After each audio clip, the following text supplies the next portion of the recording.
After receiving the 2021 Virtual Walk to Build invitation from GoFundMe, you will be sent to this landing page, which has all the information about the spring walk. Here is where you'll hit Fundraise, and this will bring you to the page that will give you many options from fundraise as an individual, as a group leader, or as a team captain, and then you can hit the See More under each one of those titles to see which one you should register as. For this purpose, I am going to fundraise as an individual. Then you're going to want to fill out the buyer information, and this is just the information about yourself, and this is mostly just for registrational purposes. And then down here, you'll fundraise as the individual, and you can click on copy from the buyer information for yourself. Then down below, what you'll do is create your campaign name or your team name. For this purpose, I'm just going to be the Shiba Warriors after my dog's breed. I'm going to make the campaign goal, and then I'm going to agree to the waiver. Here it'll ask if you want to make a donation to start off, and you can also add participants that will be joining your team as well.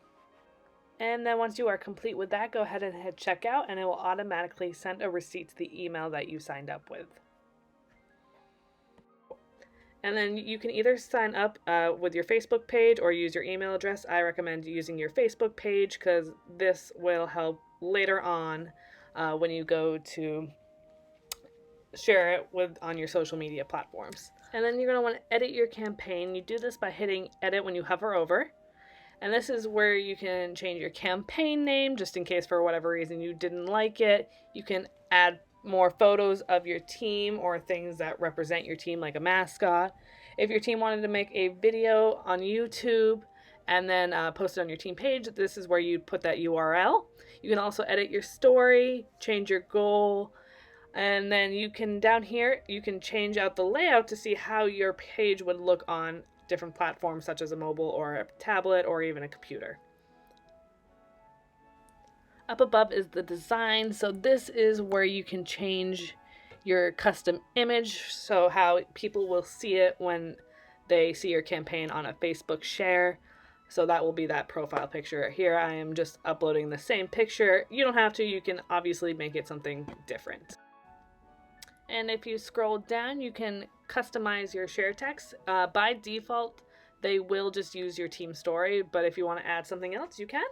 Here we have the settings, and honestly, you don't really need to change much on this, so I would just leave this alone. But you can look around at it if you'd like to.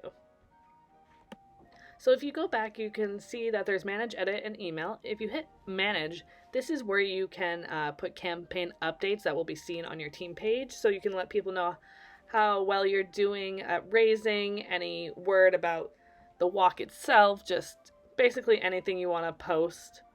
Here you have email, which there's only about a few things you'll have to play with.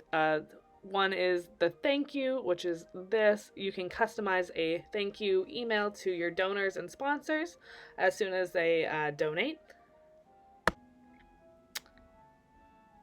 So here I'm just playing around. I wouldn't really mess with any of these settings, to be honest. And then up here you have the social media. Here is where you can link your Facebook or Twitter page if you made one for your team for whatever reason. This is how you can connect those.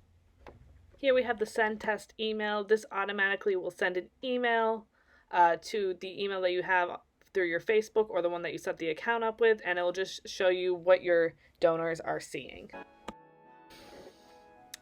Much like the thank you, the donation receipt will automatically send after your donor donates, telling them how much they donated.